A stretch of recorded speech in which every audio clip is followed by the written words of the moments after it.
We've done a lot of reviews about the 1-year risk comparison between an Advantage plan cost and a supplement plan cost with a bunch of different whiteboard comparisons. But one of our viewers, Just Buzz, suggested looking at this same comparison over 30 years. Now, 30 years is a lot, so we're actually going to do just 20 years, which is closer to the average lifespan and life expectancy of an American. And there are going to be a lot of assumptions in this seemingly impossible video, but we're going to give it a go. Okay, we're going to be looking at a supplement plan G, a high deductible plan G, and a typical $0 premium Advantage plan. Now, the average supplement plan G premium nationally right now is $130 per person per month for a 65-year-old. This is an average. There are states where they start at $300 per month. Now, the growth rates that we have seen in our 5 surrounding states sits at between 6 and 8% every year for these plans. In most cases, these are attained age plans where you get a little bit of a bump every year when you reach a new age on your birthday, which is around 3% where we are, and another bump annually that will account for inflation and rising healthcare costs, which is around the 4% range. Now, keep in mind that there are years where it is 0 and there are years where it's 10 to 12%. So we get our monthly premium cost, assuming you started Medicare at 65, and then your annual cost for the Plan G premiums. Next, we have the Part B deductible. With a Plan G, you're responsible for the Part B deductible first before Medicare or your supplement plan kick in. Deductibles have grown by an average of about 6% over the past 20 years, and we'll keep that as the growth rate here. We're also going to assume that every third year you have something catastrophic happen with very high hospital and medical costs. I think this is being very aggressive, and that's what you see with these totals here. Every 3 years, you are hitting your Plan G deductible. Another thing to keep in mind is Part D prescription drug coverage. Most of those on a supplement plan are getting a drug plan as well. It is separate and it is standalone where you have your own premiums. Now, this one is really hard to gauge because just this past year from 2023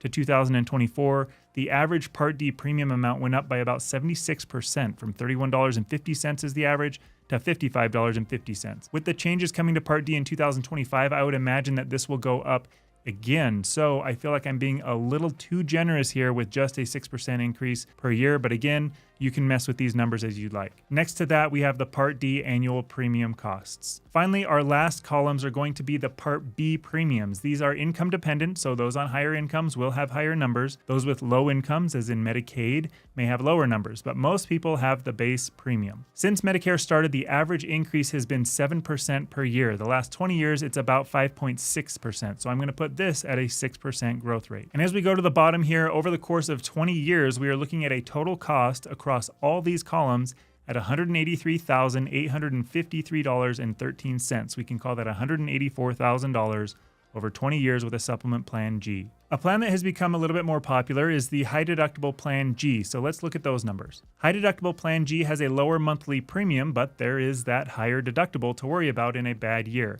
Again, we're going to assume that you have a catastrophic year every third year to hit that deductible, and we still have Part D premiums. The total cost with a high deductible plan G is $187,684.05. We'll call it $188,000 over 20 years. I'll compare all of these here in a minute. The last option is the Advantage plan. $0 premiums are most prevalent, giving us premium costs of $0. Advantage plans have an out-of-pocket maximum. Now, this is interesting because since 2017, so for the past 7 years, the trend on maximum out-of-pockets have actually decreased. They are trending downward, but we're going to put it at a 3% increase each year on those out-of-pocket max numbers, which is probably unfair to the Advantage plan, but we're going to do it anyway. Between 3 and 5% of people actually hit their out-of-pocket maximum, but we're going to stick with the hitting your out-of-pocket max every 3 years concept that we've had in the other two. Most Advantage plans have Part D included with them at no extra cost, with no premium, but you still have those Part B premiums. The total for the Advantage plan is $131,085.84. We'll call it $131,000. Okay, let's pull up the comparison. We have this ordered from the lowest overall cost to the highest. The Advantage plan total cost is about $56,600 less than the high deductible plan G and about $52,800 less than supplement plan G. Plan G is about $4,000 less than the high deductible G option. Okay, let's move on to 5 important considerations with this and how to approach this decision yourself. First, we're being pretty generous to regular G, high deductible G, and Part D. With regular G, you are much more likely to need to pay that Part B deductible much more often than every third year because it is so low, you could hit it with one doctor visit, and you're needing to pay that first for any Part B expense before original Medicare or your supplement plan start. So having this amount every year is much more common for most people. Same story with the high deductible Plan G, but probably more dramatic. Years of essentially zero are not likely. In the 0 years, you'll have some form of that deductible that you're paying. And I want to pause here and just share our experience with high deductible Plan G. A lot of people are attracted to the high deductible Plan G, and it is great for the right person.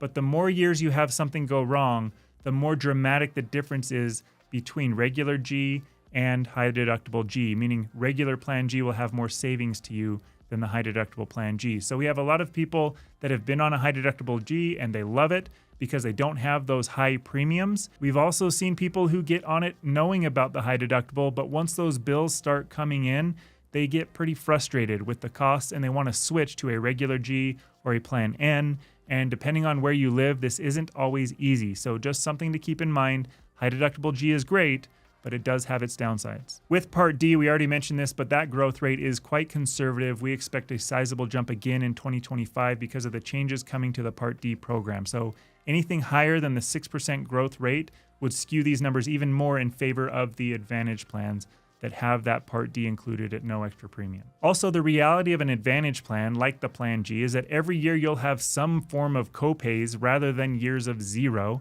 and then hitting the max out-of-pocket every 3 years. Hitting the max out-of-pocket every 3 years is very aggressive unless you have diabetes, cancer, or other really expensive conditions. So more realistically, these costs are going to be spread out over the years and probably not that high. If you do have a chronic condition though, and you are hitting that out-of-pocket maximum every year, this plan gets to be more costly. Now, the second important consideration, these numbers do not include actual drug costs. It includes the premiums to have the Part D plan, but you will have drug costs with separate deductibles, co-pays, and co-insurance amounts. Now, the good news around this is that drug coverage works essentially the same for the purposes of this analysis between a standalone drug plan and the Part D plan included in Advantage plans. The difference being paying to have it with the standalone route and not needing to pay premiums to have it on the Advantage plan route. Okay, the third consideration is where you live matters. And I mentioned this all the way at the beginning, but the average premiums, increases, and max out-of-pocket numbers will change a lot depending on where you live. In some areas,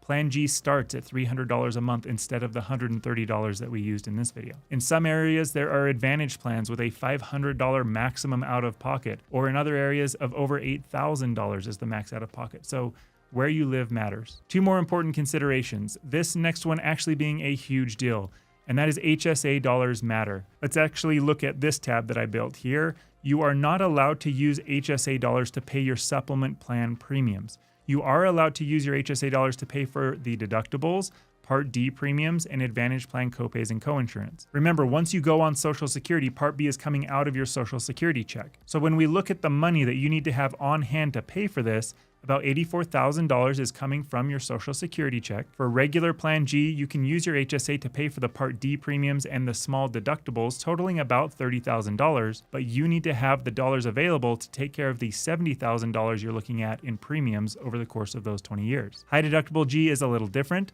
Part B premiums are the same, about $38,000 in premiums that you cannot use your HSA dollars for, and you could use your HSA for the $66,000 that are made up of your high deductibles and your Part D premiums. Lastly, the Advantage plan. The Part B premiums are still coming out of your Social Security checks, and then all of your expenses can be paid for with an HSA. All of your coinsurance, all of your copays can be paid for with your HSA dollars. This comes out to be about $47,000.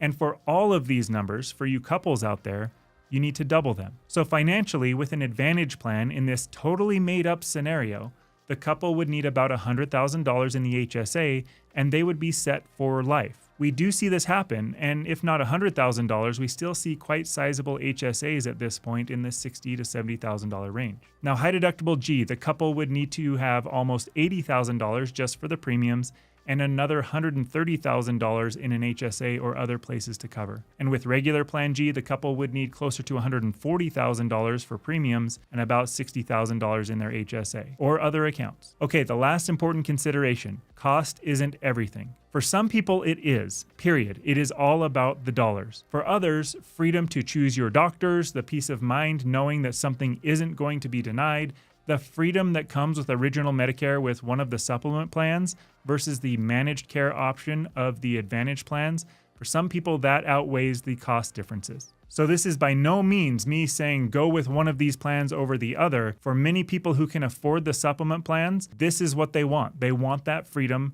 They want that flexibility. For others, they don't, and that's okay. All right, check out this video right over here for more Medicare fun, and I will see you over there.